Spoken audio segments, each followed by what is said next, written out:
and it's green whenever it's going.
Turns green.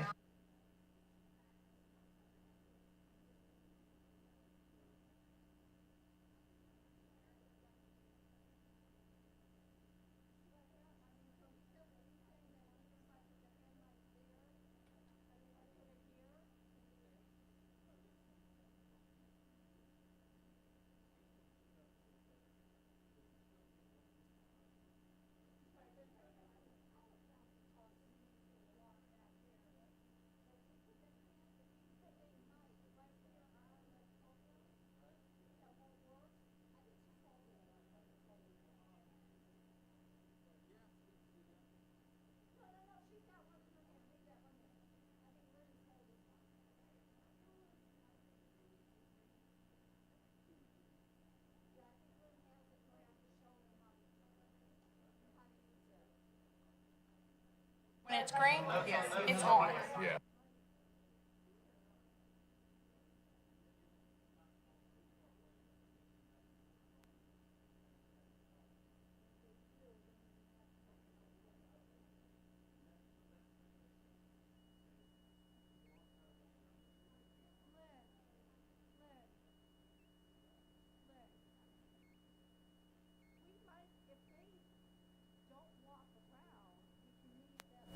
That might on the post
I'd like to call to order the City of Roswell Mayor and Council Budget Work Session for Monday, April 11th, 2022 at 5:10 p.m. Unfortunately, we had to wait on several city council members to get here today. No, they're amazing. They waited on me. Thanks for everybody waiting on me. My apologies for starting this meeting late. The FY23 budget work session today will cover 5 great partner organizations of the City of Roswell: the Roswell Arts Fund, the Roswell Historical Society, the Historical Roswell Beautification Project, the Roswell Convention and Visitors Bureau, and Roswell Inc. will all make presentations to the Mayor and Council today in this budget work session. Today joining us is our City Administrator, Randy Knighton, our City Attorney, David Davidson, our City Clerk, Marley Press, City Council Member Christine Hall, City Council Member Peter Vanstrom, City Council Member Lee Hills, City Council Member Will Mortland. For the record, Council Member Zapata and Council Member Palermo have excused absences. And with no further ado, we've got a lot to cover. So the first partner organization to make a presentation today will be the Roswell Arts Fund. So please join us.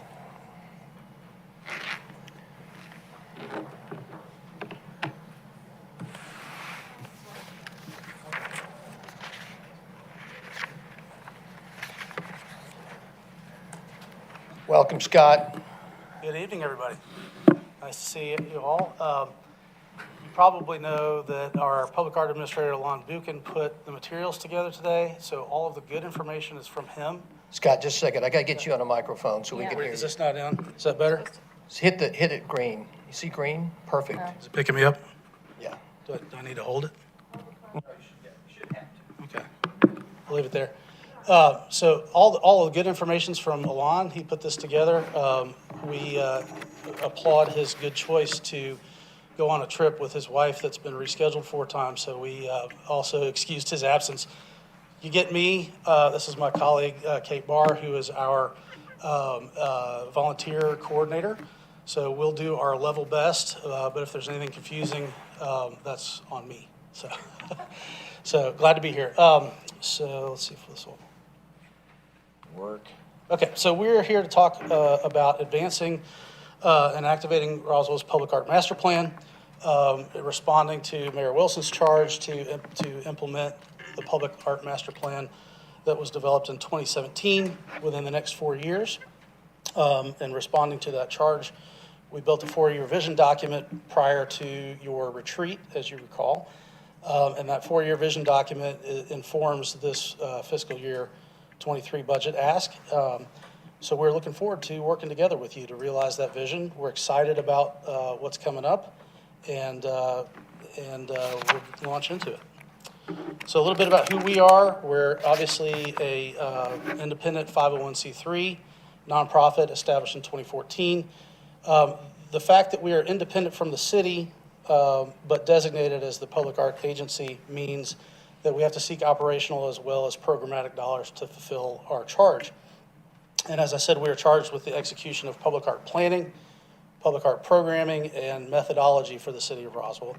That means not only completing specific programs related to the Public Art Master Plan, but also to inform policy, work with developers, city staff, and sponsors in the creation of engaging public art and economic development initiatives which benefit our residents and visitors. So as the slide states, we seek to use public art to ignite imagination, impact economic growth, and inspire dialogue around the art in the city. So this presentation will carry us from the constructive work of the last session that we had with y'all. And from that session, as you know, we created the 4-year vision plan, and here is year 1 of that vision. So to review, coming from that work session, we were directed by y'all to determine how best to implement the Public Art Master Plan, which was presented to prior council in 2017, but not formally adopted, and what that would look like over the next 4 years. So we discussed why we're doing this, what connects great spaces and leveraging arts to create those great spaces within our municipality. We discussed how other municipalities are funding the arts and some of the lessons that they've gleaned from us over the years. Economic development, enhancing safety, furthering culture, and driving Roswell as a destination. The 4-year vision is an identification of public art opportunities that exist in our community, suggestions for implementation of those opportunities, and demonstrable impacts once completed. So we look to define what is referred to as the Roswell Experience coming out of the master plan.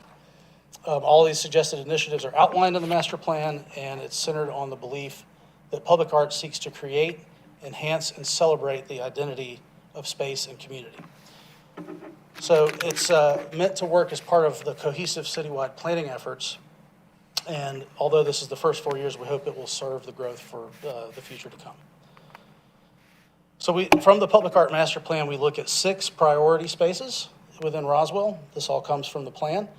And these different priorities touch different parts of Roswell. In the past, public art initiatives have been isolated or more one-off productions, but we really took to heart the charge from Mayor Wilson that great cities have great art, and this is how we get there.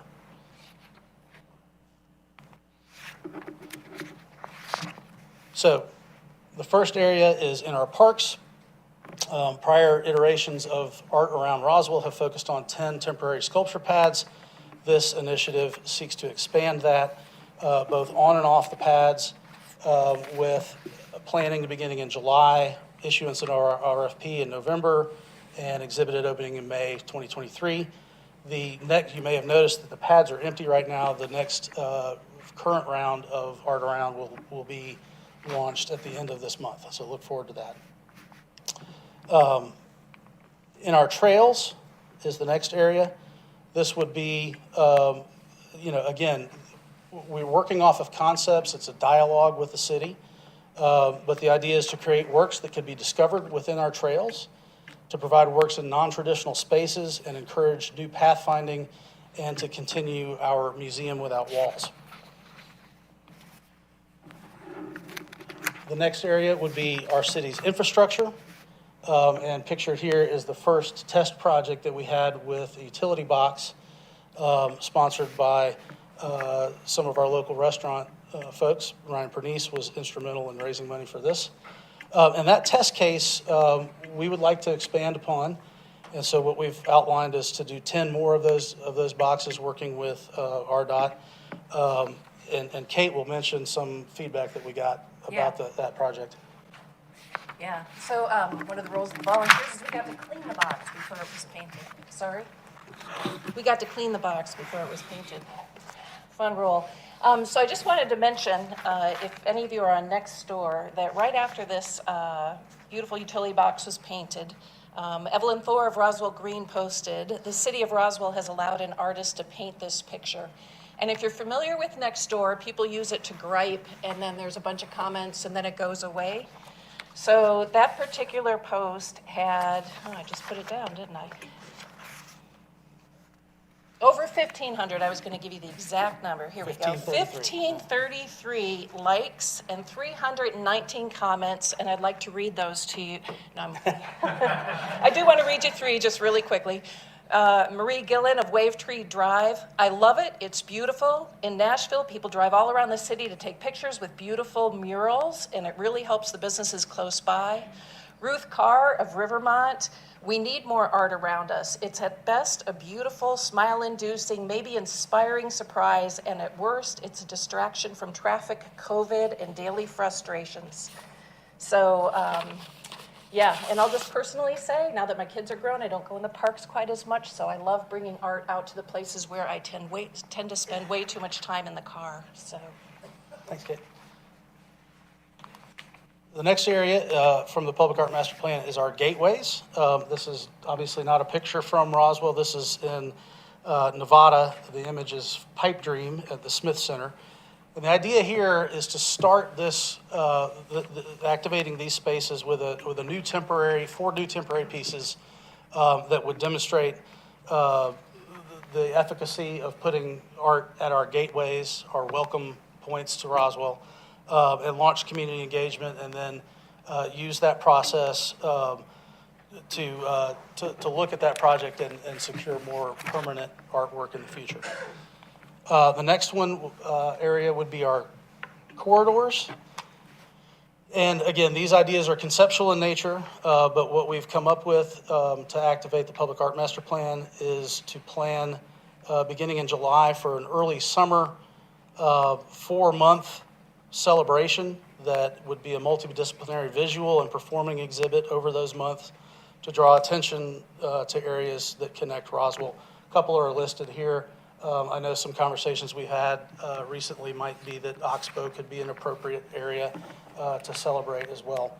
The image you see here is Spears at MacArthur Park in Los Angeles. Again, looking at some, really cool multidisciplinary art projects in our corridors. And then finally, the last space would be to build on the work of the performing arts or performance space feasibility study that was conducted in 2017 to 18, recommending the construction of a new performance space in Roswell to build on our Cultural Arts Center and expand our capacity. This would provide funding for the next part of that effort to launch an economic development plan, capital campaign, and to start on some project management for that process. And then finally, organizational operations to partially fund and keep the doors open of the organization. What we target here is those tasks that directly relate to the work that we do for the city.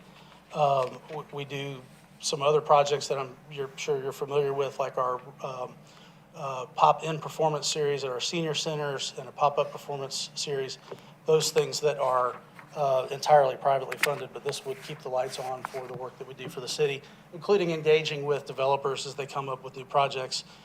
We're doing a lot of that work as well. So a summary of the totals in the fiscal year 23 ask. What we're trying to do is add value to our community at a scale that grows over time.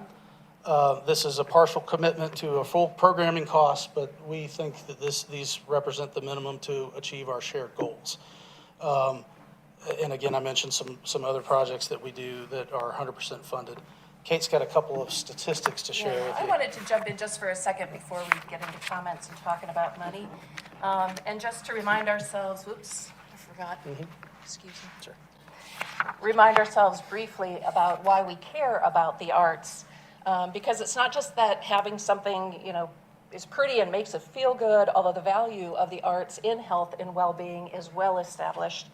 I actually would like to read some statistics from the Americans for the Arts webpage, which we actually have on the Roswell Arts Fund page as well, that arts drive tourism and revenue to local businesses, that 34% of attendees to an art event live outside of the county in which the art event takes place, and they average over $47 of spend when they attend an event. The arts have social impact. Research shows that a high concentration of the arts in a city leads to higher civic engagement, more social cohesion, higher child welfare, and even lower poverty rates. And I'll pick one more off of their many stats, is that the arts spark creativity and innovation, which is among the top 5 skills sought by business leaders today. So just wanted to refocus on the value. And I know we're short of time, so wanted to share some testimonials with you as well. And these are comments that we've received directly. I don't know if you wanted to highlight a couple, but you can read them here. Yeah.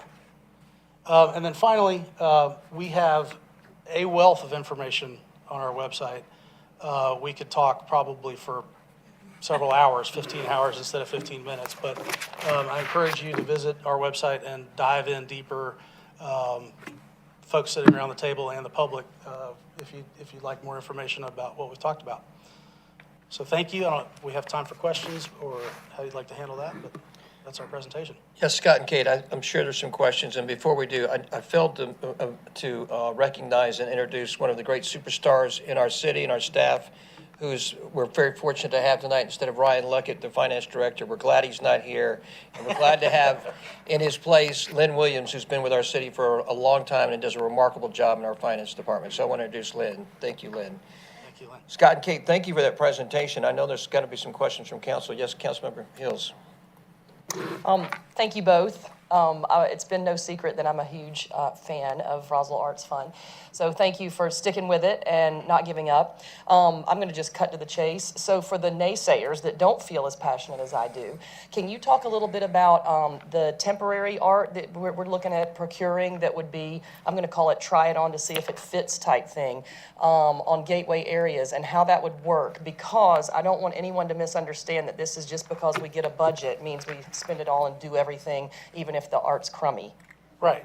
Thank you for that. And certainly, we have a process for selection of public art. And it's really a conversation. It's a conversation with stakeholders, it's a conversation with the city. And it always involves a panel selection, for example, where we gather input from all different sources. We love to have naysayer conversations. I could give examples of, we get one person that says, well, I don't really like that piece, and then 5 more that say, well, that's my favorite one, that sort of thing. But it's always a public, open process, and there are ways to volunteer to help with that on our website. Does that sort of answer the question? Or it's really a process of, for everything that we do, there's a public component to select those temporary pieces. And again, particularly with respect to the gateway projects, it's important to have that temporary fit, because we may decide that the public doesn't want big dramatic pieces in those areas. And that's a fine result to have as well. But to get started and not have a giant investment without dipping your toe in the water first is kind of the idea behind that. Yes, and mainly I wanted to just assure that just because the budget's there, you're not going to fill or spend out just for the sake of the budget. It's very intentional, right. And I was hoping you could just assure us on behalf of Roswell Arts Fund, the board, and all entities involved that that's the case. This isn't just a wide open. It's very intentional, and that being very careful and mindful of how the selection. Absolutely, and I'll say that the numbers that we presented are from Alon's good work and his best foot forward in implementing the public art master plan. If there's a project that doesn't get done in year 1, we would certainly roll that over into future years, that sort of thing. But no, we wouldn't spend money just to spend money. Councilmember Hall. Thank you. Thank you for your presentation. I've got a few questions. One of them is, Johns Creek recently announced that they're working with Fulton County on repurposing steel. And they'll be doing, some welding. We have Roswell Fire Labs, and we also do welding, I believe, at our Park and Recs department. How do those players fit into your plan, and as far as potential sources for art? We would love to fit in with those sources. I know that Alon's had some direct conversations with Fire Labs folks. We're in constant conversation with RDOT and on projects, but yeah, if those resources are there, we should absolutely be using them. Okay. And then east versus west, as far as your art, are you equally splitting your resources on both sides of Roswell? I have a personal vested interest in the east side. I'll say that. I'm a 22-year resident of right off of Holcomb Bridge, so the answer is yes. And I've been very mindful of making sure that we're doing things over there too. I'll put a plug in for our Boku Jazz and Blues Festival that we had first year last year. Was on the east side. We intend to do that as well on the east side this year in the fall. That's a privately funded effort, and we hope that it would be a good fundraiser for our work as well. But I want to see that on the east side for sure. And as you know, we've got Art Around Tour that involves East Roswell Park. We've talked about expanding that further east as well. So. Okay. Something at the fire station, there's something Something at at the the fire elementary station, school on that yep. side, so. And I know that because my volunteers have to drive over there. And then my last question may be for Mr. Luckett. Do we have the last 5 years of actual versus budget for your per line item for your budget? We should, and if you don't have them, we can get them to you, yeah. Yeah, if you would just forward those. So last 5 years, actual versus budget. Sure. Our Excel annual reports format. are on our website as well, but yeah, we can get that to you. Thank you. Councilmember Vanstrom sporting a brand-new haircut. Go ahead, sir. Thank you. You guys, every time I hear from you, I get a more heightened awareness of the impact that you guys do and can have in Roswell, and I think it's very exciting, so thank you. Thank you very much. Can we go back to the summary of totals? Yeah. Now, I don't mean to put you on the spot, and I don't mean to be difficult, but as you start trying to understand your budget, I'd like to kind of understand a little more. Are any of these areas easier to get private involvement or more difficult to get private involvement, and more of an understanding of how that works for you folks? Sure. As far as funding, let me As be far as funding, specific. right. Well, we can get private, yeah. So what I would say about private involvement, in my experience, is that if the city is supportive of these projects, it is a lot easier to get private folks to jump on board. A good example, every grant that we apply for has some qualification. How are you supported locally? Is the city behind what you're doing? So it's an integral piece of seeking that private support, which we always do. As Alon would tell you, the numbers represented here are nuts and bolts and kind of the minimum that we project to do the implementation work that we've been charged to do. The additional money that we can get from the private sector will come from and build on that good work. Just looking, and I'll be on the spot a little bit. I would say the two things that are the most difficult to get would be operational support. Grants generally don't provide money for operational support. And a capital campaign is something that usually, you have to get the seed money to get the work done to raise that money. But that one in particular, the sole goal for there is to start a capital campaign that would raise that private money to do that project. The balance of it, though, I would say, pick the leg you don't want to race with would be the way to look at it. This is what to implement the public art master plan, these are the 6 areas that were identified in the public art master plan, and this is the first step in its implementation. So we certainly can adjust, and we understand that we're part of a global budget process. It would just be less than the whole, is the way I would look at it. But yeah, we certainly intend to get private funding as a portion of all these as well. Councilmember Morthland. Hey, you may have hit on this earlier, but I just wanted to rehash real quick if you did. How does the public get their input to you directly around what they want to see around town? So a number of different ways. We always have a panel selection process through when we're doing the specific programs like Art Around is the classic example. We meet in this room and volunteers join the panel to have a direct voice. We have comment availability on the website. That's an easy way to do it. We have a mailbox, email address that they can provide comments as well. How can we as the city help you get that word out? This is a good opportunity right here.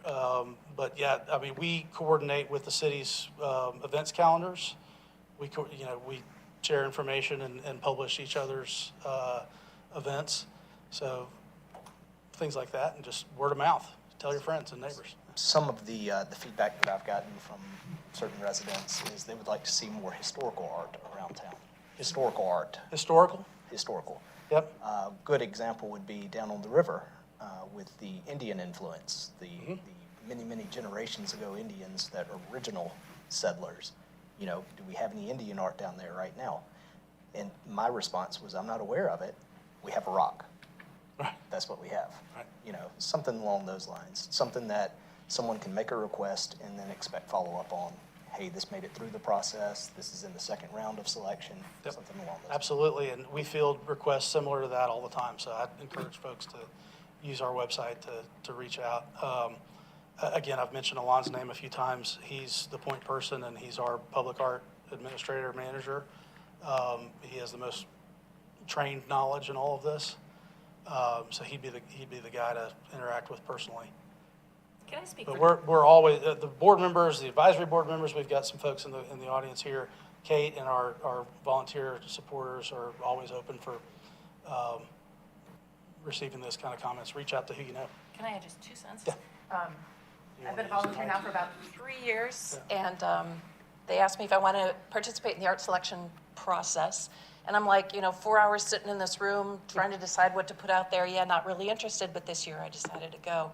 And I was actually blown away. Lee, I think you were there for the first time too. To hear the discussion, here's 66 pieces of art, which one should we put? And to have that mom say, my kid will climb that thing and fall off. And someone else said, that looks like this to me. And someone else who says, that really speaks to Roswell's historical background. Having that really rich conversation for several hours in this room was really eye-opening, and I actually enjoyed it immensely and would like to participate in it again. Any other thoughts? I think that our art selection process is really key to this whole thing, and it's I don't remember how many people we had in here, but it was a good group of people that come to a cohesive decision with lots of really good discussion. My 2 cents. And I will say, it typically purposefully does not involve board members in that selection. So we are the cheerleaders for the organization. We're not a star chamber making all these decisions ourselves, but it's truly a public input. And I think, Scott, what you want to say is, if anybody wants to reach out with any public comment, email Will Morthland at wmorthland@roswellgov.com, and Will will You can pass happily. it on to me. Exactly. Right. Yes, ma'am. Councilmember Hall. Thanks. I'm sorry, I thought this was in our packet. What was the request last year? So last year was a strange year. We requested, I think it was in the 290 range originally, maybe 300. And it was trimmed back to 50. And then we got another 40 in the middle of the year for art around. So it ended up being 90, Okay. which was Original request was 290. historically, we've been at that $300,000 range. Ryan, you've got that data right for us. Okay, thank you. The last 2 years, we really took a hit. Thanks. But we're glad to have the charge to put things back right. Scott, I've got a question. Yesterday, I was running at the river. There's a statue right there before you get to the CNC. Mm-hmm. Is that us? Is that our statue? The welcome reception, yes. Yes. Yes. So, it's so fun. It used to be on grass, and now it's part of that new CNC. And it's so cool Yeah. yesterday, running at the river and watching people take pictures in front of the statue. And it's such, it's just, it's a magnificent thing. Glad it's back. It was gone for a little while that work was gone. It's really cool. Two things I want to say is, one is, I want to give massive credit to Lee Hills, Councilmember Lee Hills, and her tremendous leadership on the Roswell Arts Program and just being a leader throughout this, Lee. Thank you for taking the charge and just taking this by the hand and rolling with it. Agreed, yeah. Scott, you read a quote at the very beginning of your presentation from some mayor. I don't know who the mayor was, but what was that quote? I think it was great cities have great art. Great cities have great art. And I think that is kind of the purpose, an overarching piece, I think, for us hopefully as a body, as a council and mayor, is to hopefully represent our fellow residents and represent the leadership that y'all are bringing to the city, is that we will make this a great city, and we will do that by one of the ostensible ways is by having great art in the city. And it's time for us to do that, and it's time for us to take charge. I thank you guys so much for Kate and Scott for you guys being with us. Are there any other questions? Any other comments? No, thank you for your time. Thank you so much for your time, Scott and Kate. Thank you. Well done.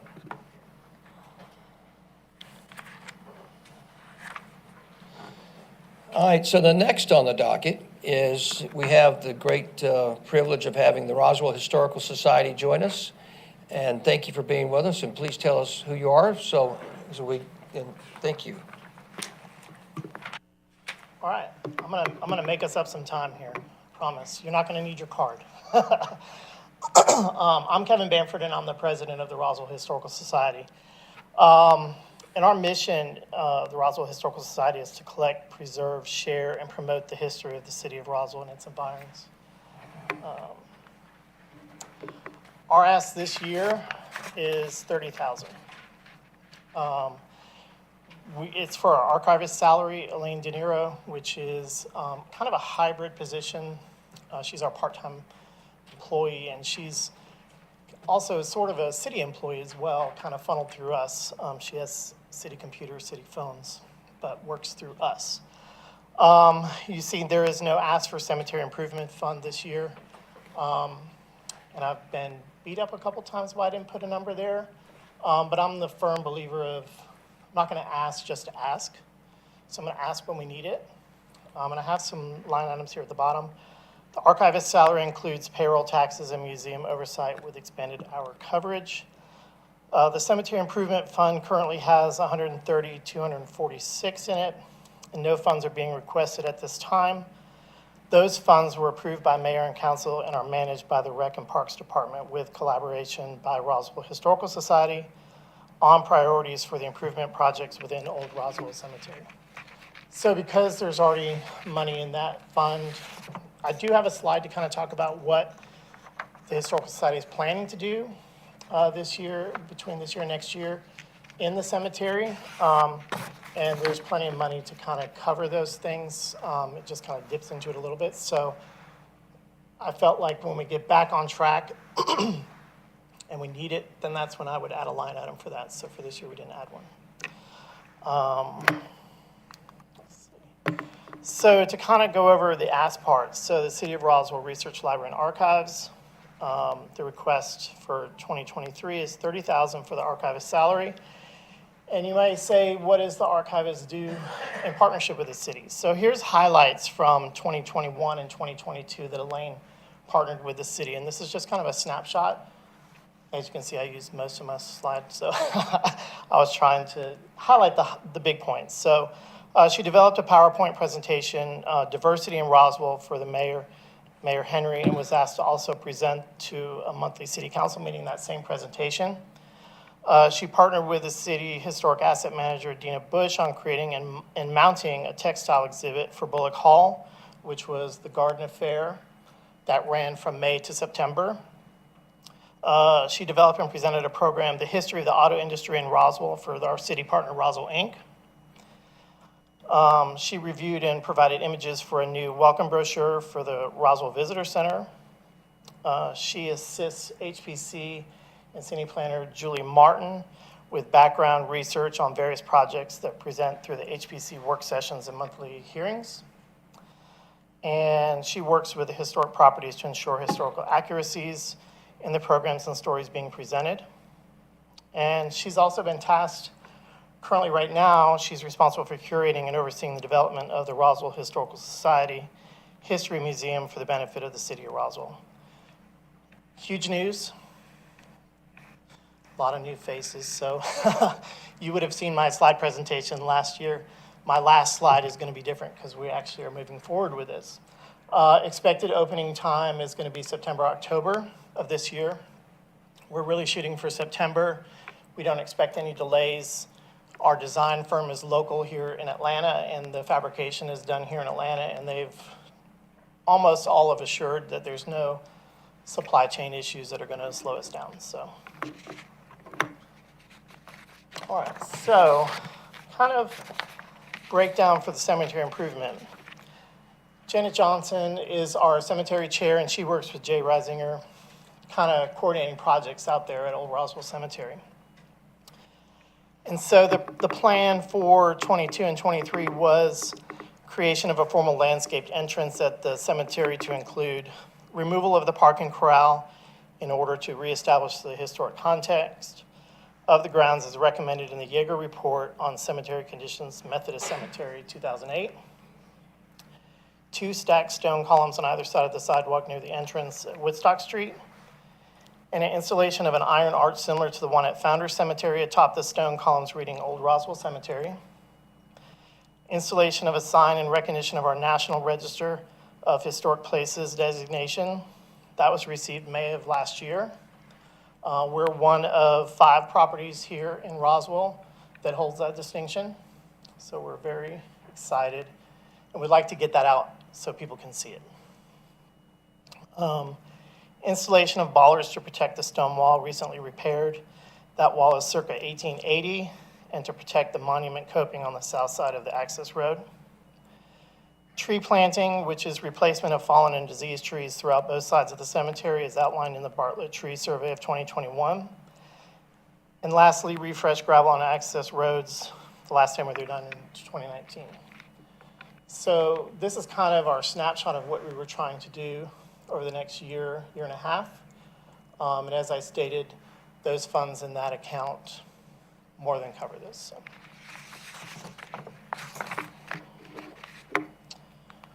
All right, what do we do? Roswell Historical Society is committed to do the following via private funding. So not city funding, but our own. And as of January 2022, you'll see what we've done thus far. Continue to repair the monuments. So far, we've repaired 272 monuments out there.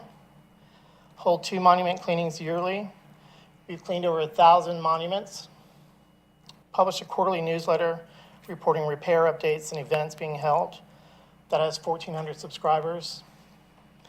Research and tell the stories of those that rest there through the performance of Beyond My Stone, and a development of a self-guided and guided cemetery tour.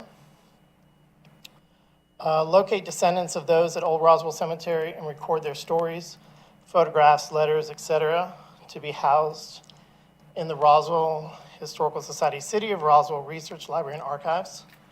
So I'll say that 5 times. That's kind of a lot. 254 of those descendants have been located and interviewed. And honor the veterans buried at Old Roswell Cemetery by placing American flags on their graves and participating in Wreaths Across America. 270 wreaths are laid annually in 5 local cemeteries with the help of the Roswell Historical Society. All right, so here's where my slide changes. You don't get to see the same thing every year, right? Voila! Here we go. I put some photos on here, kind of the timeline of where we started, probably January. We've moved into some construction. For kind of those of you new to this piece of it, what you see on this slide, this was awarded last year in budgeting. This went through the city budgeting. This was about $150,000 that council awarded to kind of refresh the second floor of the Cultural Arts Center. Here's kind of where we're at today. So, new floor, new paint, new ceiling tiles, new lighting. It's changed the space like you would never believe. I ask you to take a peek over there. We're not done, we're not finished, but this part is. There's only one punch item left, and that's the doors, and they're on hold. They're on a ship somewhere, supposedly, so they're on their way. And then this slide over here is just kind of, we've just last week signed off on the first set of designs from Building 4 of what the space is going to look like. That's going to get whittled down a little bit and expanded a little bit, but we're very happy with the direction they're going. And kind of over here to the side, what can you expect? A brand new, newly refreshed second floor space at the Roswell Cultural Arts Center. A permanent exhibit space that outlines the history of Roswell with a robust timeline to honor the indigenous people, our founding families, the yeomen, and the stories and historic milestones in between and beyond. There's going to be some temporary exhibit space that will allow the opportunity to continue the stories from the permanent exhibit, and opportunities for traveling exhibits or various other exhibits to be displayed and highlighted throughout the year. So this part a little bit, maybe some people know, a sneak peek. What do we have, right? It's been in a closet for years and years and years. You've never seen it. You get to see it here, you get to see it on a PowerPoint, but you're gonna get to see it in person, right? So what does that entail? The King, Baker, and Simpson collections will be on display. 1840 photo collection, the earliest type of photos on record.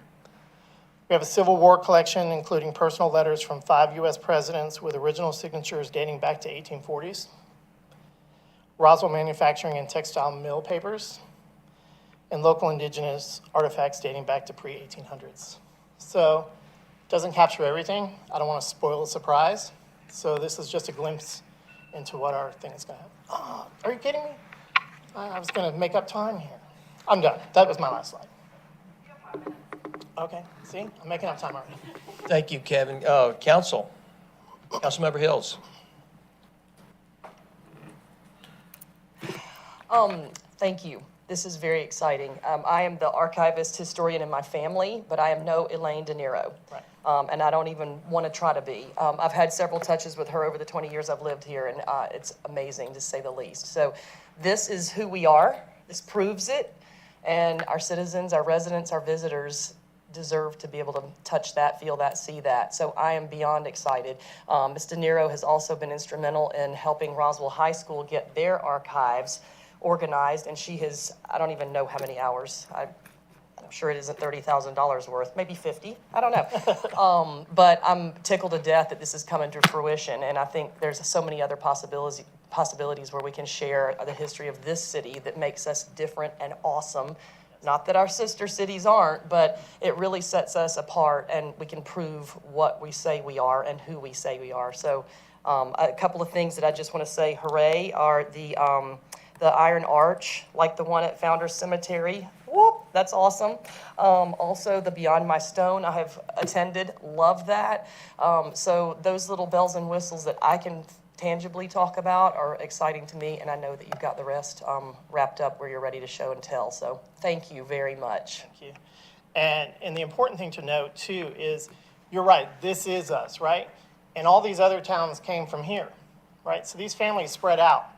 And so, Johns Creek, Milton, well, we were part of Cobb at one point, so, Marietta. But it all started here in Roswell, and it spanned out from there. So it's important to tell our piece. And I'm super excited that I was at the helm when this happened, so. Kevin, thank you. Thank you, Councilmember Hills. Any other questions, council? Unfortunately, I've got a question, Kevin, so forgive me. Ryan, I need you for a second up here with Lynn. So in 1997, 98, I think we were given $138,000, if memory serves me. You'll correct me on the record there, basically to take care of the old cemetery. And that $138,000, and correct me, and David, you probably have a memory of this, we spent that money fairly quick. I think up to about, we used it to obviously to continue to take care of operational maintenance on this particular cemetery. And now it comes out of the general operating fund, does it not? Correct. We spent down those funds. I think it was probably around 2015, somewhere around there. 2015? And then it became a general fund expense. So and I'm probably misunderstanding this, so tell me it looks like it's the same amount, the $130,000 that was originally the cemetery improvement fund. Is that the same money we're talking about, or is that different money? That's different money. So several budget years in a row, the city allocated money for the Roswell Historic Society to, I think where they were saving up some funds to do some major repairs at the cemetery or a wall or something to that effect.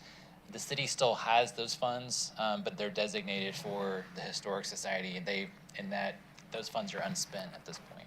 Yeah, the $130,246 is Roswell Historical Society money, correct? Correct. And it's used it's just kind of used as a reserve? It's used for various projects that they undertake at the cemetery. So in terms of is the maintenance of the operation of the ongoing maintenance, taking care of the cemetery, that does not show up under the RHS, does it? Correct. That's within the Rec and Parks General Fund operating budget. So it shows under Jeff Letterman's department as a separate piece, but it's still maintaining and taking care of the landscaping for this cemetery. Correct. Okay, thank you so much, appreciate it. Councilmember Hall. Clarifying question on that. So the 132 that you have, are these funds that we're talking about, or is that a different? No, that's the funds that are in my slide. And so that bucket probably, and I don't have it, you might have the number, it was closer to around 190 something, right? Going into 2020. And in 2020, the city went out to all the partner organizations and said, hey, we need to dip into some of this money for city operating stuff. Do you mind? It's really the city's money banked in a bucket for us in parks to utilize to handle the cemetery, right? And to work on projects there. So that some money was taken from that, and we're down to about whatever that number was, 130 something, right? And part of those original asks, there's a portion of The main project that we were working on was the wall along Highway 9 in that cemetery. And the majority of those funds that were asked over a period of years were being banked for that project. And there was also other projects listed in that ask, like there was no water at the cemetery. So water got added to the east side one year in an ask, and then the water was added on the west side on another ask. And so some of that money is used for other projects throughout the cemetery, but the majority of that was identified for that wall project. We were kind of moving towards ready to move some dirt on that project, and the city hired an engineer to look at that wall, depending on which version we would go with on that wall. There's no foundation underneath that wall, and it would have to all start over, which required shutting down Woodstock Street and shutting down a lane on Highway 9 to get that done. That was not foreseeable to happen. So that project, and then 2020 hit. So that project really got stalled and held up, and it's on hold until some of those deep dive things can be resolved on what's going to happen there. We're continuing to move on so that there's no stagnant process at the cemetery, right? We're trying to keep our momentum, and these projects were also listed out there before. We're just kind of acting on those projects, and so that was a list of kind of what we've dwindled down to try and get done over the next couple of years. So just to follow up, is all of your funding come from the city, or do you raise funds as well? So everything on this slide is donation, grant, private donation from us going out trying to get the money.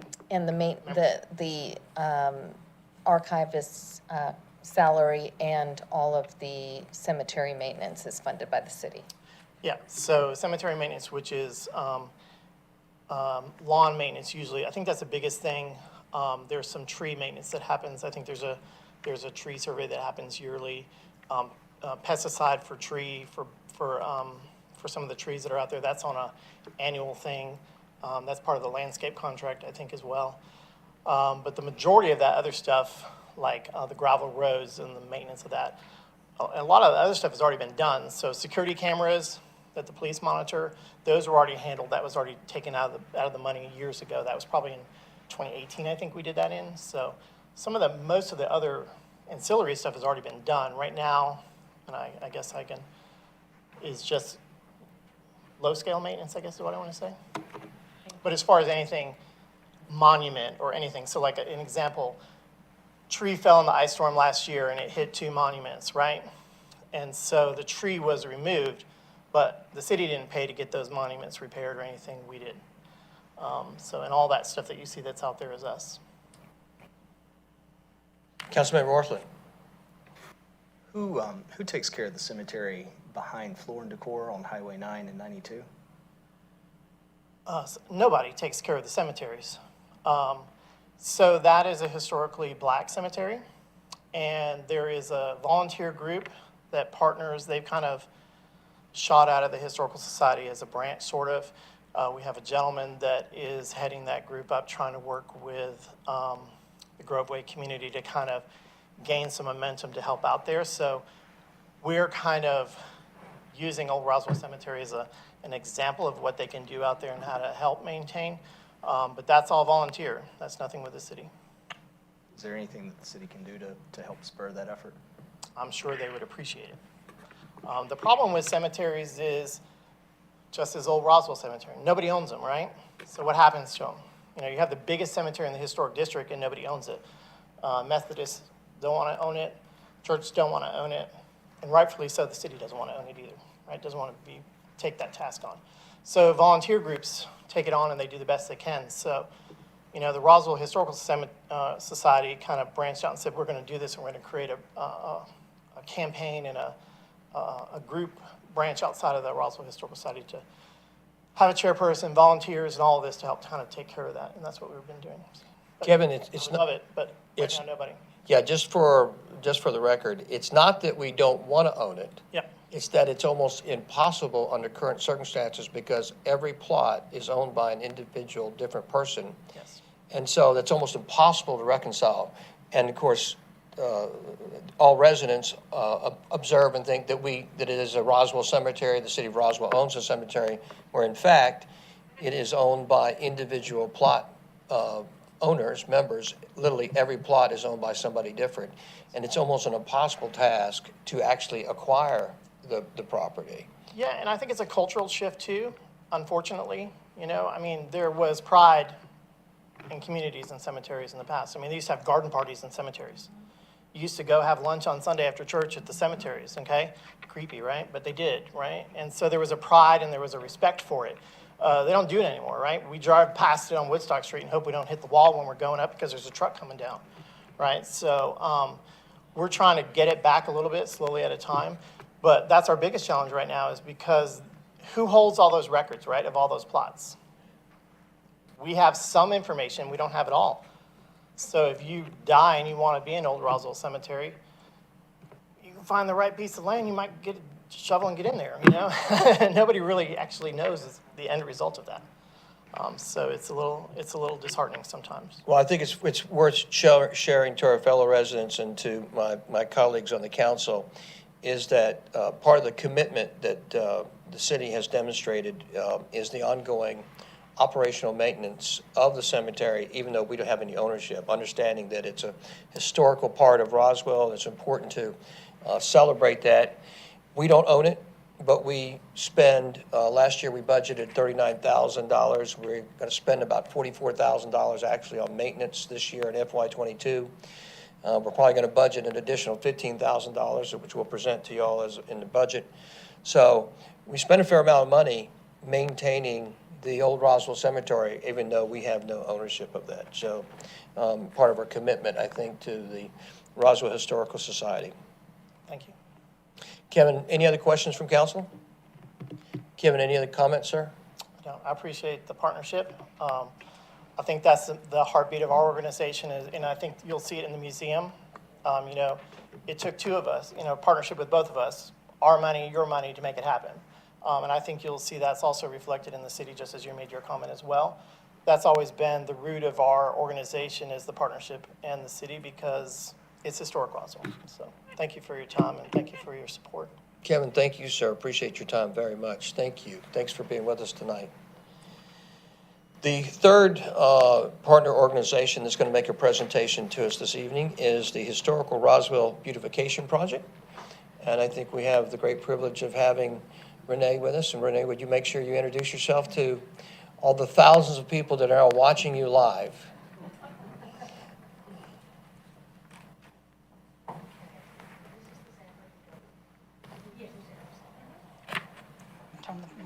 Hey, how are you? Welcome. There are two things that I am particularly not comfortable with. One of them is being in front of a group and talking. And the other one is asking for money. But I am so proud of our accomplishments that, you know, I am pleased to come and share with you some of the things that we've done and to ask you for assistance again this fiscal year with some of the projects that we want to do. We anticipate great things to come, and we're really excited for the future. And there's a lot of energy that seems to be around the street when I'm around these days. And so I think that's really cool. That's really great. So we've got a lot to look forward to. HRBP is a grassroots organization made up of Roswell citizens, business owners, property owners, and volunteers. And as you see here, our mission is to create, maintain, and preserve the beauty and charm of our historic district. Civic pride brings a community together, and it also makes us feel good about where we live, where we work, where we play. And we are working to strengthen that civic pride in our community. And the way we're strengthening that civic pride is by beautifying the historic district.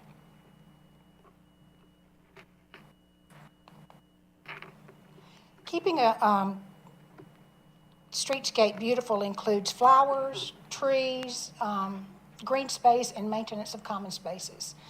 We began our partnership with the City of Roswell in FY 2017. Our 501c3 status obtained April 8, 2018, and since our partnership with the city, funding dollars have been a 50-50 split between the monies received from the city and the monies that have been donated and monies that we have raised. Many of our local citizens have also contributed over 1,500 hours of their time to HRBP volunteering. So for FY 2023, we are asking for assistance and funding for 4 of our maintenance projects and then 1 special project. The first one you see are the flowers. We have 49 baskets, 29 planters, and we have 2, I didn't put this on the slide, 2 large flower beds in the historic district, and we will have a 3rd one very shortly. This cost is for 2 seasons. That's fall, winter flowers, spring, summer flowers, and it includes the flowers, the installation of those flowers, fertilization, maintenance, and a 12-month warranty on the plant. So if something dies, we can replace it if we want to.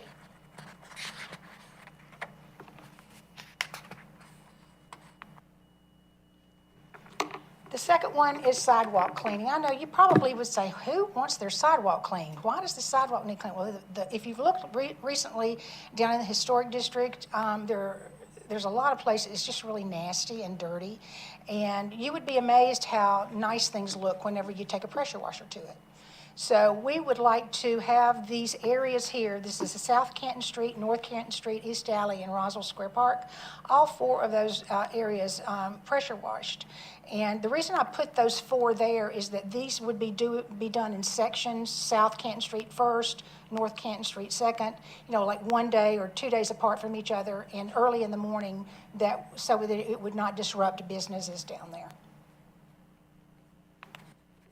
Landscape maintenance, we have someone that we have hired who comes out and mows, trims, blows, controls weeds, and picks up trash in 3 areas of the historic district. South Canton Street, where most of the trash accumulates, East Alley, and West Alley.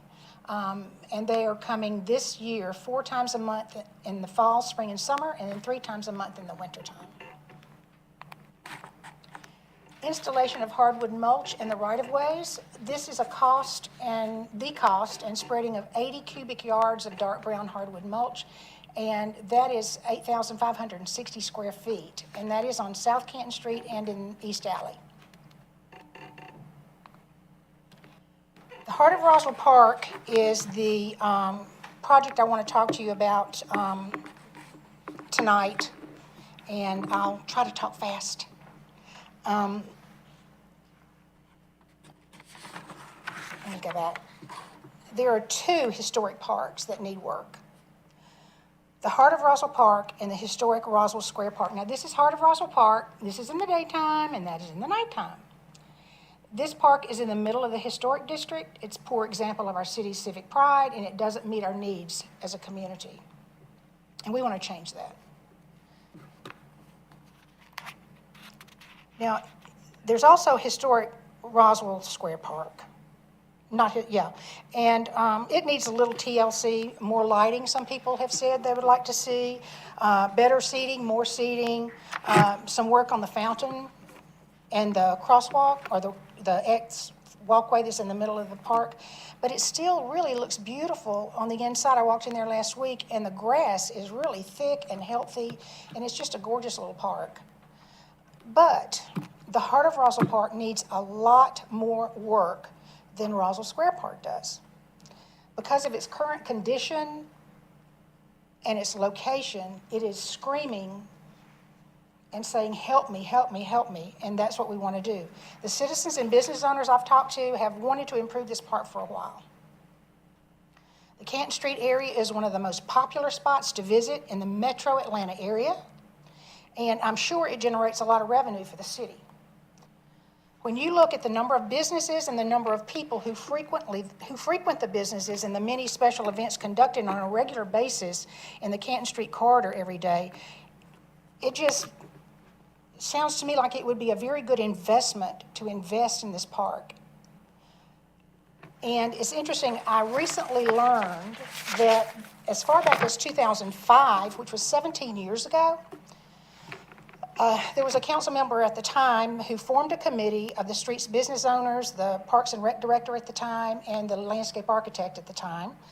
And they had They did a study, and they even had a mini design charrettes to identify issues and opportunities that were important to address. And for some reason, the funding never happened. It died, it stalled. I don't know what happened. I haven't found that out yet. But 17 years ago, people were saying the same things that they're saying now that they want to see for this park. They want to increase the usable area in this park. They want to provide more seating. They want to design, may possibly design a water feature somewhere in the park that would be seen from all directions, and one that could be a transportation focal point, or it could even help with the road noise. And it could even be a fountain depicting the water wheel logo that we have. Who knows? Adding more art would be great. The Arts Fund would love that. And expanding the views in the park so it would look more inviting and be more inviting for people to walk through. Upgrading the hardscape features, which would include beefing up the electrical power for more events down there, adding irrigation, and of course, lighting.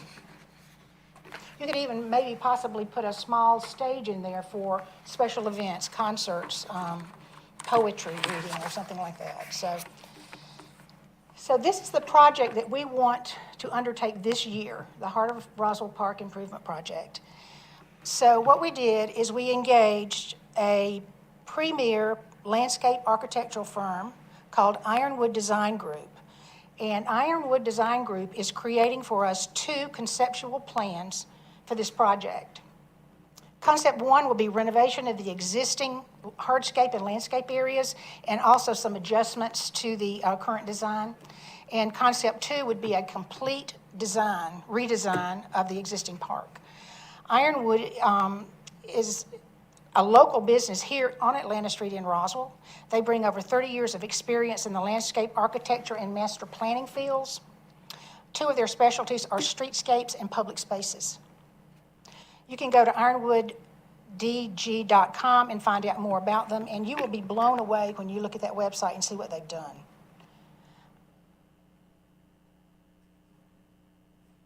We're also working and collaborating with Jay Reisinger, who has generously shared his ideas and recommendations with Ironwood and us. We will be working closely on this project with the Parks and Rec Department. And I apologize for not having any concept drawings to show you today, but we would like to schedule another meeting with you, and possibly sometime soon, maybe in late May, to present the designs at that time. Our landscape designer will be present, and we'll present the plans in detail, and we'll know more about the exact cost. Oh, I see, the cost of the project. We have raised $60,000 towards this project, and we are planning to raise more. At this particular time, we are asking the city to match the $60,000 we've committed already to this project. And we'd like to come back to you later with another request to help fund this project.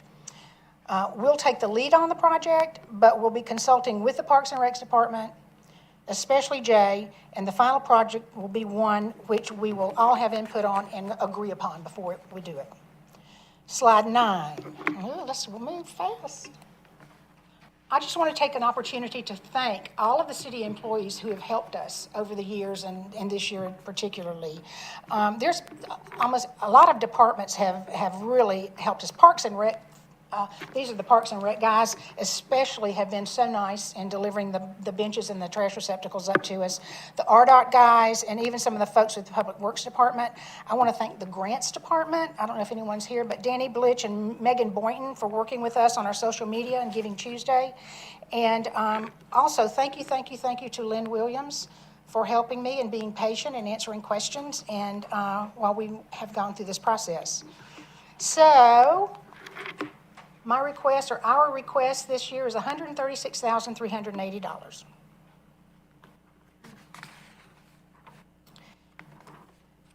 Before I go, I want to talk about 2 more challenges on the street that we need to think about. Find a solution for the back of East Alley.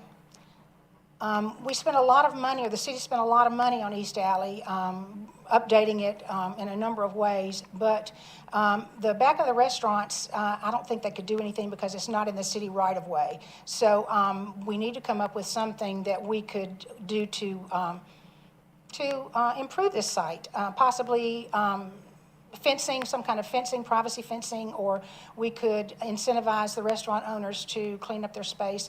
But I would just wanted to show you this and let you be thinking about it. So maybe you might have a good idea that we could use. The other one is the declining trees on Canton Street. A plan needs to be executed sooner rather than later. These are actual trees. I took these pictures this year, and all of the trees on Canton Street, in that, especially that part of town, they're declining, they're dying. Some of them need to be removed. They need to be replaced with trees that are going to thrive in that area. And so a plan needs, like I said, a plan needs to be executed sooner rather than later. And a plan and scope of work actually has been done, and I believe it's from RDOT. They had the scope, and they honed in on the trees that needed to be replaced. And so City Council can probably go and ask them to give you that scope of work, and you'll find out what that is. But they have a scope of work and want to do it. I think the issue is funding. So that's it. Thank you. Renee, you did great, by the way. You did fantastic on both. Thanks. Council, any questions or comments? Councilmember Hall. Thank you for the presentation. Oh, you're welcome. And yeah, the trees, the sooner that they get replaced, the better. Minneapolis, a lot of the historic districts went through, they had Dutch elm disease. And so it was really sad when all of them were gone at once, and it would be good to start replacing these, so that happens. It's going to be an expensive undertaking because it's not just the tree. You remove the tree, but then you have the pavers to consider. You have all the roots underneath there. You have the sidewalk that, and you have pedestrians there all the time. So it's going to be, my suggestion would be to do it in phases. Maybe take 3 or 5 trees and handle those. Once those are done, go on, with the next ones. I do have a follow-up question. As far as the businesses where you pressure wash and do the extra services, do they contribute, do they participate like a community improvement district, like a CID, where they pay into the fund for that? No, I don't understand what you mean. Do businesses in the historic district pay into a fund to help support your organization? They don't. You just the do businesses this do not- out of the goodness of your heart. No, they don't participate in any kind of fund, no. Okay, so it's just We raise the funds, just generous- private donations and private the city donations participation. and grants and that sort of thing. Okay. And the okay. city, Okay, thank you. Councilmember Vanstrom. Just as a follow-up, do you have any idea or do we have any records of what the percentage of business contribution is compared to private? business versus private, The overwhelming, I would have to go back and look, but it's mostly private donations and some family foundations. And we also have some grants that we apply to every year. The Roswell Women's Club has been very generous this year. And we also received a grant from Roswell Rotary. So, those people have been really, really good. I think, Peter, it's overwhelmingly, outside of organizations, civic organizations, it's overwhelmingly private Roswell residents who are donating, if I'm right. Isn't that correct, Renee? Seriously. Councilmember Morthland. On this tree slide, the first thing I think of is Toomer's Corner in Auburn. You what? Toomer's Corner in Auburn with this Oh, this yeah. tree slide. Oh, yeah. So what I would recommend is reaching out to the university and seeing how they accomplished getting the tree down and putting the tree back, and the success that they're having doing that as the weekly, quarterly, annual checks of the soil and whatnot to ensure that the tree is going to thrive. There are actually 3 trees, sycamore trees on Canton Street. One of them is right across the street from Lola's, and I think one is up at the corner of Alpharetta Highway, and one is at this, right in front of Heart of Roswell Park. And those trees have been declining as well. And actually, a couple of years ago, we had a tree service come out and inject vitamins into those trees to see if we could, keep them for a little bit longer. But they're ugly trees. So that was just a take that I had from this slide. But my question is kind of piggybacking off of what they were talking about, moving from the heart of Roswell Park to the square. If you engage on some of those businesses down there and get their interest around improving the park, would that be something that we can partner with on your organization and The business down at Roswell Square Park? yes? There is a new, there's a couple of new shops down there, an art gallery, an insurance company, and then you've got the ones on either side. You've got there's another State Farm place on one side. You have the restaurants on the other side. And, that is part of what, what I want to do with the restaurants in town is to get them to contribute. And it's just a matter, it takes time to do that. And, I think they probably would, but, what amount, I wouldn't know. Some of them are just brand new, one's a brand new restaurant, and one of them is a brand new shop, a mattress shop or bedding shop. So I don't know how much they would be willing to contribute. I know if I set up a business down there and someone came to me and said, we will take care of the park on top of what the Parks and Rec are doing, we will make this better, we will contribute, we will make this bigger and better, I would certainly contribute to that. It would just depend on what that part of the improvement would be. If it's to keep the grass green, or if it's to replace the sidewalk. There's some landscaping down there that died that needs to be replaced. There's volunteers there are some volunteers who would like to do that. Keep Roswell Beautiful might want to do something like that. I think they're more interested in the river cleaning and that kind of thing, but they have a similar mission and to clean up the street and beautify and that sort of thing. So it might be something that they could do too. Council, any other thoughts or questions? Hey, is Jeff here? Jeff Leatherman? Yes, sir. And Jason, can I steal you both for a second? Sure. Mr. Gaines, Mr. Leatherman? Two couple separate questions. So let's go backwards. I'll go backwards. So Jeff, on the trees here, do we have any thoughts on terms of a potential plan ourselves on this? Are you talking about the trees in the right of way here? Yes, sir. I'm gonna pull. You gonna pull Dan in? Sorry, Dan. I'm gonna tag Dan in on this. Bring it, Dan.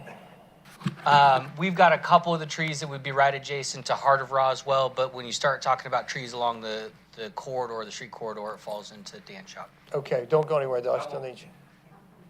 And just to fill in, we actually did have a scope of work for doing tree replacement along Canton Street, and I believe the bidding was limited. I was just trying to find out how many bidders we got, but I believe the prices came in dramatically higher than we had funding for through the tree bank program, like 4 times as much as my recollection. I'm trying to verify that with staff, and I think that's when we said, wait a minute, we're not going to make this planting season. We're going to have to come back and try to revisit it with a different plan, and maybe phasing it is the way to go. Traffic control is also an issue there, as well as the impact with the pavers and utilities near the boxes, or near the tree box. What year was that, Dan, on the trees? Do you remember? No, this was recently. This year. We were trying to bid it this past year and get them replaced this year.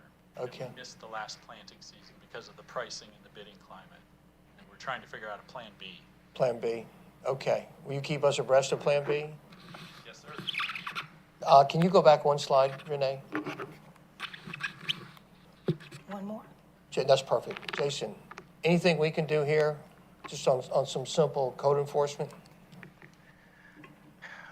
Off the top of my head, I would say yes. It was mentioned that this is not on public right of way. It's on private property. So I think,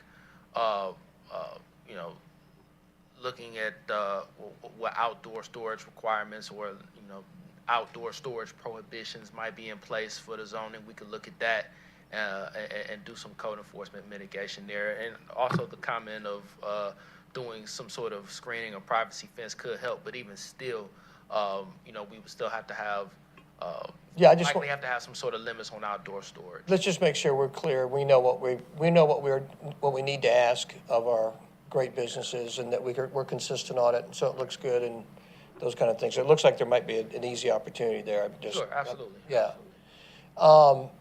Renee, go back one more, please, ma'am. One more. Those are Jeff's guys. Hey, go back one more, please, ma'am.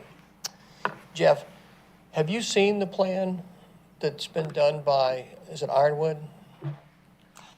Go ahead. No, we don't, they're in the process of doing those. However, they have been meeting with Jay Reisinger, and Jay had a concept plan that he did back in 2005. Exactly. It's very similar. It has a lot of the stuff that we're, possibly wanting to look at and to do. And so we have that one, and Jay is sharing that information with the guys at Ironwood. That's what I was thinking. We already did a conceptual plan on this, right? Correct, and so they're essentially taking some of those historic concept plans that you've seen.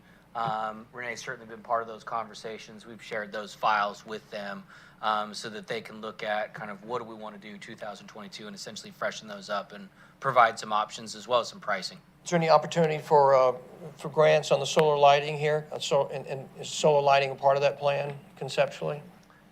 I don't know that we've actually got into the conversation of what type of lighting could be in that space, but certainly as we've talked about the lights that are being tested out by RDOT and Centennial and other iterations of those, certainly could be a potential here in this location as part of that design. Sure. Thanks, Jeff. Thanks, Jason. Thank you, Dan. Sorry to bring you up here. Thank you. Any other thoughts or questions from council? Renee, any other thoughts? Yes, the RDOT people were out this morning, and they were up on ladders cleaning the lamp posts, cleaning the light posts. And they've been needing that for a long, long time, and they were out there. I think there's at least 91 Yes, ma'am. lamp posts up and down Canton Street, so Yes, they were ma'am. up there.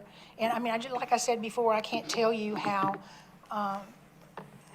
the staff they're just so nice, so gracious, and they're willing to help in any way that they can. Well, that cleaning, thank you for mentioning that. The cleaning of those lamp posts is a clear directive from this council and from Mr. Knighton and from Dan and Jeff, and from their pulling together resources, getting some clarity about who owns what light post, who's got responsibility.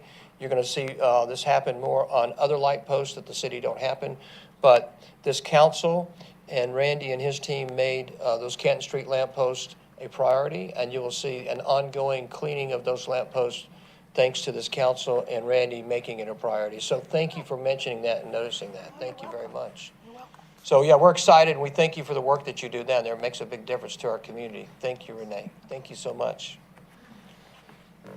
The fourth partner organization that we will have joining us tonight is a young man from Brookfield Country Club by the name of Andy Williams, representing the Roswell Convention and Visitors Bureau. And unfortunately, I think he's bringing some gentlemen with him to back him up. Welcome, gentlemen. Do you want to sit down or you want to stand up? We can sit, that'd be great. Absolutely. I think you absolutely can. Sorry to make everybody else stand, but you can definitely sit down. So Andy, will you introduce yourself and John Paul? Sure. I'm Andy Williams, Executive Director of Visit Roswell, and I'm joined by our President of Roswell Economic Development and Tourism, Mr. John Paul Kroom, who also serves as President of Wellstar North Fulton.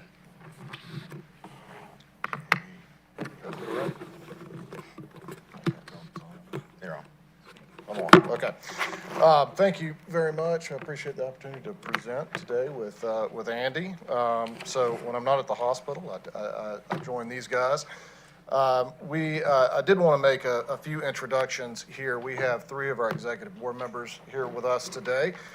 We've got Dave Schmidt with Schmidt & Associates, and we have also Monica Smith, who's the president and CEO of Southeast Tourism Society, and Branch Sincool, who is here representing Kimberly Clark, our largest employer here in Roswell. So thanks, guys, for spending your evening to join us today. I asked Andy if I could be part of this and just present off, and just a few things that he's going to allow me to talk about before he gets to the really important stuff. The focus in FY23 is to aggressively market a destination to drive visitation for visitor spending within Roswell's hotels, attractions, venues, restaurants, breweries, retailers, and many of the special events, which we'll touch on briefly. These are the key areas of focus, marketing and destination demand drivers. A lot of work is done with group sales lead generation. This is the work that brings large groups into our community for periods of time that spend time in our restaurants and hotels. Data and visitor segmentation, mobile visitor services, which is a new service that was rolled out this year that we are excited about. And finally, a rapidly growing area is film recruitment and retention that we have seen a lot of growth in the past year. And I'll touch on our brand. So when you see us out in the community, predominantly you'll see the Visit Roswell, Georgia brand. That is the copyrighted brand that we market nationally. We also have the 1854 variation, which we put on retail items. We've seen a pretty big uptick in people wanting to buy Roswell branded apparel, hats, things of that nature. That's an area we think there's a good opportunity to grow as well. The Film Roswell logo, when we place advertisements that's focused specifically on location scouts and production companies, we utilize that. And then for those who actually go through our Visit Roswell Ambassador program quarterly, where we educate on tourism, they're awarded a Visit Roswell Ambassador logo to use on any collateral. At Your Natural Pace is our tagline, which came out of our rebrand a few years ago, and we weave that into all of our different marketing, advertising, and sales efforts. We really look at our organization as being structured into four different departments: sales, marketing, film, and visitor services. So sales, there's a gentleman named Ted Basco. His job is really to get out there and be the boots on the ground that generate different lead generational opportunities, working with corporate groups, establishing business transient accounts, working with brides who are booking at our venues and then who need hotel accommodations for larger group sizes. With marketing, that is us telling the story through digital outlets, print outlets, working with influencers, social media, paid social, and various tactics we use to deploy that. Film, obviously that came out of the Film Roswell program that was established a few years ago, and that is where we work different leads that come to us from these different location scouts and production companies throughout the week. Our organization oftentimes is the front line for receiving those types of those leads, and from there we farm them out and work with our different City of Roswell partners, Rec and Parks partners, private enterprises, private residents, things of that nature. Then visitor services is how we communicate with those individuals who are in market. So they've come here, we've hit them with the marketing, we've driven them into the destination through the stories we've told. How do we facilitate the conversations with them when they're actually here on site? So it's myself. Danielle Purdy is our Marketing and Visitor Services Manager. Her job really is to tell the story and to purchase those ad buys, strategically figure out where to market, where to promote, and what type of editorial we can earn. Ted is the one generating the different leads through his networking and relationships that he has.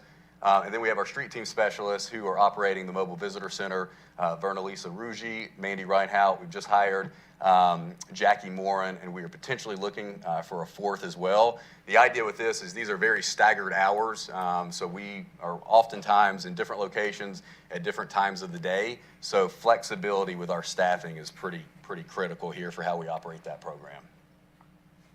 So here's a breakdown of the total ask. So you can see payroll and benefits, which we'll go into a little bit of detail in a second, $360,000, $124,000. For marketing and advertisement, administrative $49,000, promotional and marketing $67,000, and the mobile visitor center, which is new this year, funding for that will be close to $11,000 a year. This request of $612 million is representative of a little over 43% of the projected $1.4 million of total tax on hotels that comes in through Roswell. So what is interesting before we go to the next slide is this is one of the few organizations that Andy and his group are completely incentivized to grow hotel occupancy, because the larger the hotel occupancy, the higher the taxes, the more funding for tourism. And with the growth of new hotels and existing hotels, this is very, very important. So it's a very symbiotic relationship. The next slide just shows where This total is 1.2 million goes. 43.75% you can see is restricted toward tourism, and then you can see where the other non-restricted and restricted portions go. So, over 50%, goes back, I believe, stays with the city for their projects, and then the 43% is specifically for the tourism piece. Overall payroll and benefits, this is what this means. So anybody that runs a company has the same breakdown: salaries and wages, federal unemployment tax, state unemployment tax, Social Security, Medicare, health, dental, life insurance, and retirement contributions. During COVID, we did have to squeeze that a little bit. The board made a decision to cut retirement contributions during that period, but recently have reinstated that for this team. I'll talk about marketing and advertising. This is really a big portion of the budget as well, and this is where we spend the majority of our time focusing strategically. We're a part of the Atlanta Metro Travel Association, which is made up of the different communities and counties around the Metro Atlanta metropolitan area. We market and partner together. That's what we call cooperative marketing. We're also a part of the Highway 400 Hospitality Highway, which is another co-op. We have the Camera Ready partnership with the Greater North Fulton Chamber of Commerce. This is with Mark Goodman, who represents the Chamber, and the North Fulton area is our Camera Ready liaison.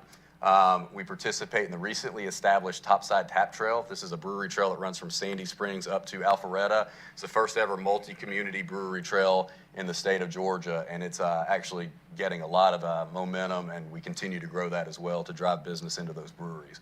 Annual fee for Real Scout. This is the platform we operate that actually has all of our businesses and all of our homeowners who are saying, hey, we're open to film. It's essentially a database or a photography library that makes them more marketable to those location scouts.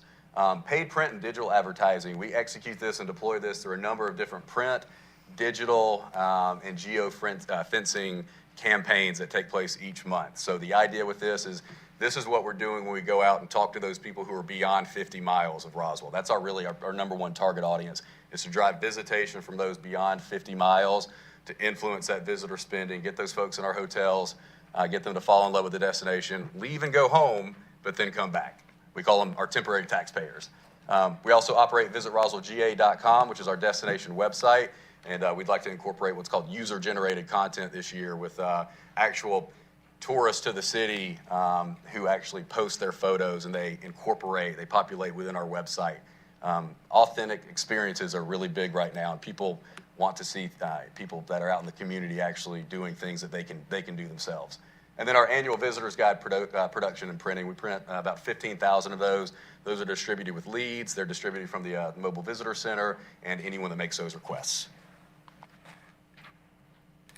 So administrative expenses, pretty self-explanatory, but I did want to mention, rent is one of these areas. We're always looking for areas to cut expense. I believe we decreased our rent from $5,000 something a month to $1,500 a month during the COVID period. So for those of you who don't know, Visit Roswell and Roswell Inc.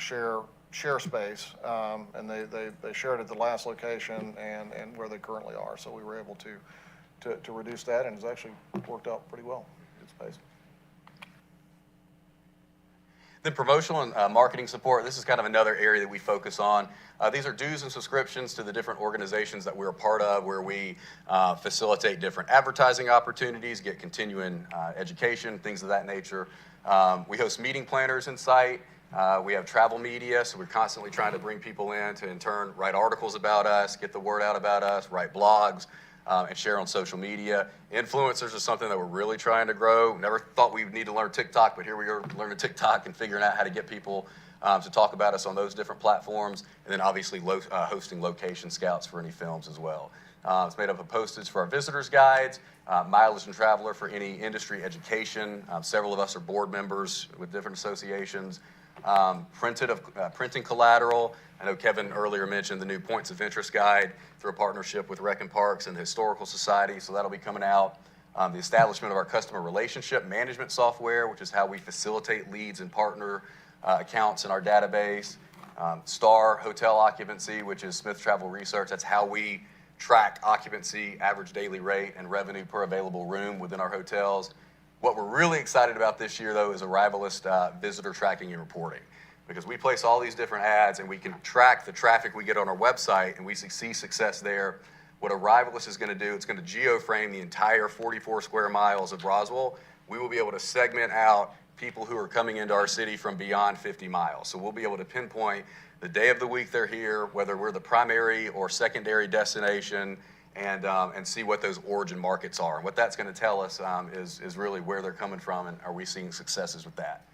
Then video production, we want to get better about that, to have an inventory of video so that we can in turn promote that, particularly on streaming services and paid social media, and get that out in the world that way as well. So with mobile visitor services, the channel is out each week in the community. We shoot for Wednesday through Sunday. We focus on special events and we bounce that around the community in different locations. This week it's at East Roswell Park. Geographically, we try to be fair to different aspects of the community and different retailers, attractions, and business owners. So these are the makeups of what that entails, which is relatively low. We think diesel is going to be the primary funding here, but that and debt fluid and insurance. And then I put this up here just to show you, we place a lot of ads, digitally and in print. And a lot of the times our own audience, the residents here in Roswell, they don't see that because our residents are not our target audience. Again, we're going out into different feeder cities that are kind of all over the southeast. So we're trying to really focus on those drive markets, that 3 to 4 hour drive market. We know people aren't flying into Atlanta to go to Roswell, but they are driving into the Atlanta area to go to Roswell. And we particularly like to take advantage of that hub and spoke option when people come in to downtown to stay at the Georgia World Congress Center for their conventions. How do we capitalize on that? We focus on culinary, we focus on the outdoors, we focus on the music scene.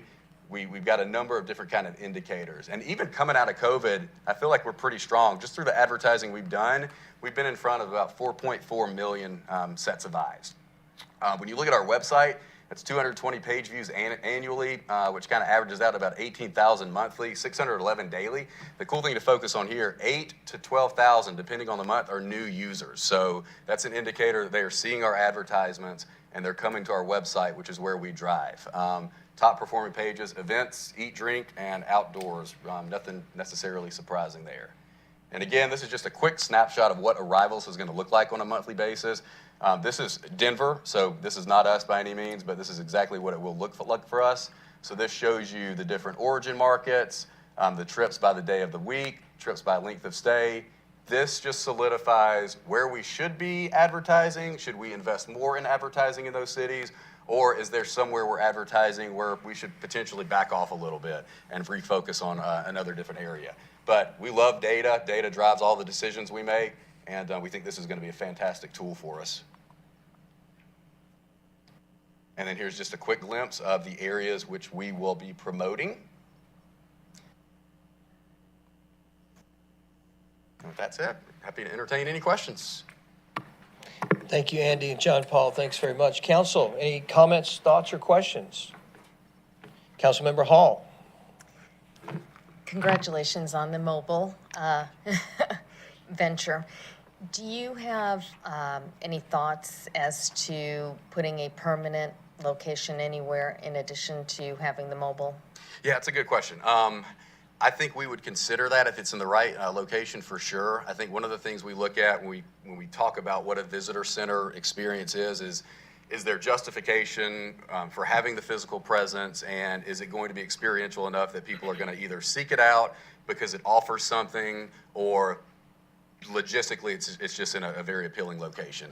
We surveyed a lot of different visitors bureaus and CVBs around the state, and I think the very telling thing was how much of the space was totally donated to them and free. So I think when you look at places like that, I see similarities, places like Madison, Georgia, Dahlonega, Helen, Georgia, Woodstock. All of their visitor centers are donated for free.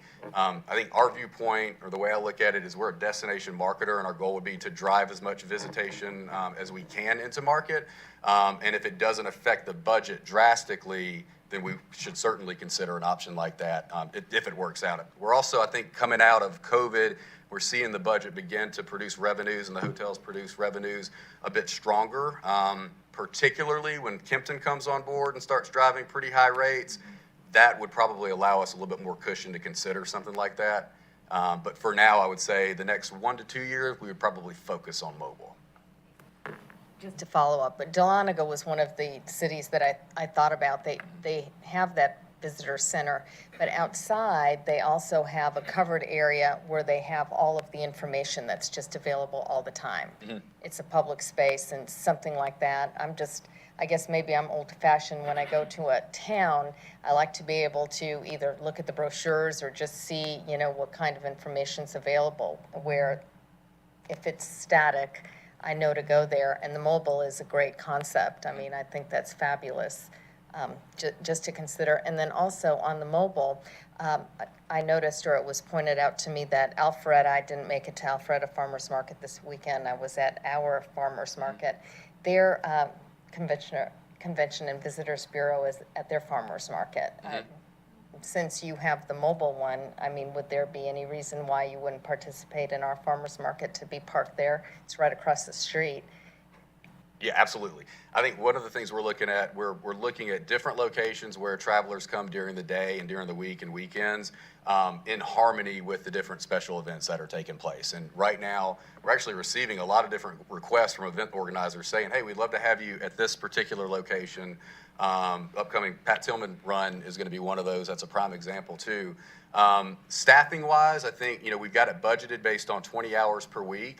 And that is certainly an opportunity where if we see that there's a need for us to be in multiple locations, particularly different locations throughout the same day, we could also consider enhancing that a bit too and being kind of diversifying a little bit more. Thank you. You're welcome. Andy, thank you for mentioning the Pat Tillman run. So to all of our residents and those outside of Roswell, please make sure you come. And we'll talk about the city council meeting. We're going to be honoring Pat Tillman and having we've got the Pat Tillman run here on Saturday, April 23rd. Very excited. Your van will be there. Thank you for that. Councilmember Hills. Can you give us a glimpse of what you're looking at? Is it full-time, part-time for your street team? How that works, what they're doing? Are they part of your 20 hours allocated to driving the mobile unit? Just get a quick brief or breakdown on that. Absolutely, yes. The street team specialists operate in 4-hour windows. If there's a jam-packed day and we've got a couple different things going on, we'll try to stagger 2 different staff members. And so they, the way we operate based on the location that's set for that particular week, we try to plan about 3 weeks out. We know, hey, is this going to be an early morning where they're going to be set up at 8 o'clock and work 4 hours? Or is this going to be something in the evening? So we actually put that out to them to say who's available to work these particular days, how does that work with your family, with any events you've got personally planned, and we schedule them based on what they've got going on. So for the time being, they're all going to be part-time based on those what are going to be set peak traffic times. Okay, thank you. You're welcome. Council, any other thoughts or questions? I'm very disappointed to notice that you did not mention that I saw where you had scouted out and you're using the folks from Real Scott are at Mike Palermo, Councilmember Palermo's house this week while he's on vacation. And I just want to say we all appreciate you using his house. Yeah, I talked to Ted about that. Without any thoughts or questions, Andy and John Paul, thank you so much for making your presentation tonight to us. Thank you. Appreciate you guys very much.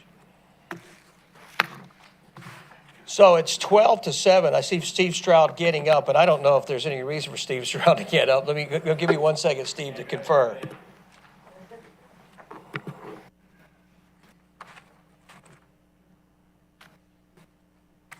So, Steve, I've been advised by council from the city of Roswell that your time is perilous, but we're excited to invite the 5th partner organization tonight to come join us, Steve Stroud from Roswell, Inc. And Steve, thank you for joining us. And you have exactly 3 minutes, and that's all you've got. No. Steve, exactly, you got the thickest packet. Steve, make your introduction, please, and please introduce John Paul. Thank you. I'm Steve Stroud. I'm Executive Director of Roswell, Inc. I'm excited to be here. Thank you, Mayor and Council. Thank you, staff. Lynn, again, can't thank you enough. I, again, want to introduce John Paul Crum, who is a President and CEO of Wellstar North Fulton and Senior Vice President with Wellstar Corporation. So with that, I'm going to hit the clicker and we're going to do a little business overview. 670 new businesses in the city of Roswell last year, 2021, 30% increase from 2020 in new business license. Top industries, car sales, new car sales. We have to recognize the fact that that is a very important. Healthcare continues to be the growing area. Technical and what we call IT, again, a strong industry. Finance and insurance continues to grow in the city of Roswell, along with hospitality, which we just heard from Andy, and accommodations. And as we get the new hotels, that's only going to add to that number. Fastest growing industries, finance again, professional, which is IT, transportation and warehouse. We are the center of light warehousing in North Fulton. Healthcare, we again thank the hospital for being one of the largest employers. And construction, we see construction going on all throughout the community. Roswell Inc. projects, 77 supported, 44. These are attraction and recruitments in this past year, 75 supported in retention and expansion. These are businesses that stayed in Roswell or expanded. 28 are completed. We have 22 ongoing that we're working with.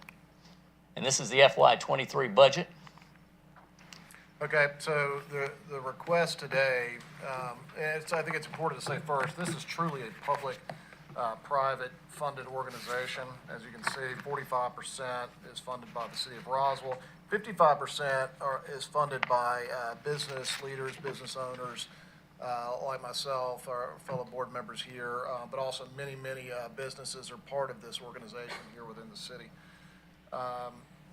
So the total operating budget is $654,300, but $294 is the request from the city. The next slide shows sort of the breakdown, roughly where the expenses come from. Like most everything else, most of it is our operations and staffing, and then you can kind of see the breakdown below there. The next slide here, we've been funded through the rental car tax since FY21. I think this is really important. Because this organization has found a way to fund itself, at least from the city side, through a tax that wasn't being used before. All of our neighboring cities use this tax. Again, there's a lot of work to develop and grow businesses, especially around the rental car business, and we will continue to see that grow as well. So this is. And then finally, the projected private income. This is sort of a breakdown where we see our donations, most of which come through partnerships with member organizations, but also organizations that aren't directly members of Roswell Inc. Operations and staffing. Operating costs, rent, accounting, utilities, membership dues, software management, data management, supplies, and equipment. We currently have 3 staff members. That includes their salaries and retirement and insurance, and we will be adding a new additional staff member for retention and expansion specialist for the city. These are our current employees. There's my fine mug, Ashley Allen, who's our communications and operation manager, our communications and events coordinator, which is Julia Hears, and a Mercer grad, and new Roswell resident, and retention and expansion specialist on tap. The retention and expansion specialist will work as a concierge or provide that liaison between the state, between the city, between the community affairs department, between different utility partners. This person will be a strategic management program officer that will work with Economic Development Alliance in our group, our largest supporting group, and work with existing businesses. Our memberships currently include the International Economic Development Council, which we were accredited in August of 2021, and we're very proud of that. Our Chairman's Circle at the Greater Norfolk Chamber of Commerce, the Georgia Economic Developers Association, the Council on Quality Growth, and Georgia Chamber.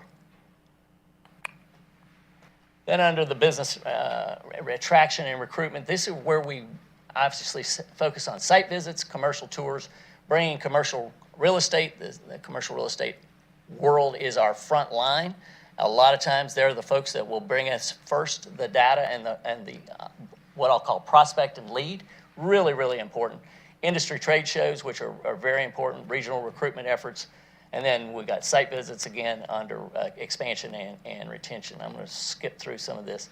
These are some of the shows. MODEX just happened. That's a very important show. We've got 4 businesses here in the city of Roswell that attend that MODEX, one of them being Gray Orange, one of our large new employers, which was a great find for the city of Roswell. We're really excited about that. And then the new era of innovation, which is the Georgia Economic Development Day down in September. Some of the attraction and recruitment projects that we worked on over the last 5 years, many of the names you know, and many of them are ones that we attracted and recruited here. Just like our friends at Brixmor, an Alpharetta company that was located in Alpharetta in Class A office space. We not only brought them to Roswell, we secured them in Roswell, but they bought up properties and they continue to invest in Roswell. So those are the kind of businesses we want to see come. Our retention and expansion projects, you can see that over the last 5 years. Industry support. These are where we use our tools. This is part of the funding that we asked for. The Esri Community Analysis, we utilize that. The commercial property listing software that we use. Our retail node analysis, which is really important with what you guys are trying to do and your focus, especially your vision, because that gives us data on each of these different nodes within the city of what is happening with and where. Just like Andy, we can tell where the shopper has come from, how long they're staying, and how many visits they're coming to that particular shopping center. That is such an important tool because we use that almost daily. When we've got prospects that come into Roswell, they want to know where are these shoppers coming from? So the numbers that we share are from that, and we'll talk about that in a second. Our networking events obviously are very important. Our professional developments for the small businesses, that's such an important part because we're 85% small businesses. Our business analysis. This is what we were just talking about. I know we're short on time, but these are some of the key areas that we monitor, and these are the retail shopping centers. Why is that important? Because that tells the story of where they're coming from, how long they're staying, and what are the right elements that we need in those shopping centers. We as citizens know that we want a Trader Joe's on every corner, but in reality, we know that we can't get that. But what we can get is based on our data and their data that we can come up with what each of these areas need and long term. Our networking events, we continue to have those, which are very important to the businesses in Roswell.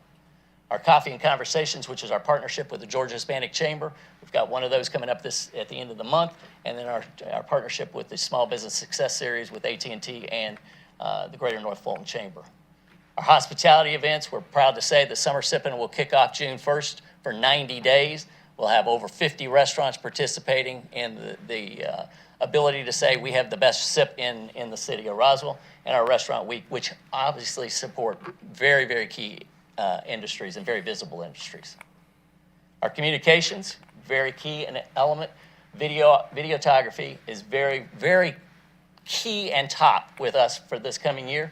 You've seen some of the videos that we've produced. We're using a local entrepreneur, and our topics for this year are going to be why locate your business in Roswell, what are your target industries in Roswell, and small business spotlights. So we can spotlight businesses that want to stay in Roswell, we are very successful and are helping the business community grow. John Paul? So again, just a summary of the request. City of Roswell request is $294,000.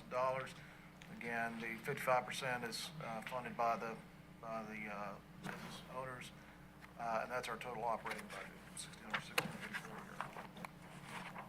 So that's the fastest I think I've ever seen. Steve, that is the fastest you've ever spoke, and incredibly well done. Thank you, John Paul. Thank you, Steve. Comments or questions from council? Councilmember Hall. And I'll keep this short because I know we'll have continuing discussions in our budget sessions, but I don't know if Ryan has the line item, 5-year line item budget versus actual for both organizations. And we are fully audited by the city each year as a component element. Right. Thank you. Yep. Thank you, Councilmember Hall. Councilmember Vanstrom. Is that budget request including the proposed new position? Yes, it is. Thanks. Thank you, Councilmember Vanstrom. Councilmember Hills, Councilmember Worthling. Well, I think with that, Steve or John Paul, any of your thoughts or questions? You guys Any got thoughts? off easy. Yeah, no, I don't, there's all kinds of conversation, but thank you for your No, support. I do want to apologize that we're short on time and make you very well aware that we are going to be looking very hard with you. I know you will. Working hard with you on your budget for next Well- year. I don't want No, you to no, feel rushed, because you know, I know. Well, I want to thank the staff because it's very important. We have a phenomenal staff in this building, and neither Andy nor I could do our job without the staff. And so, thank you, and thank you for the energy that you're bringing to the city. It's exciting to be in the business community today, and it's exciting to work with all of you. So, thank you.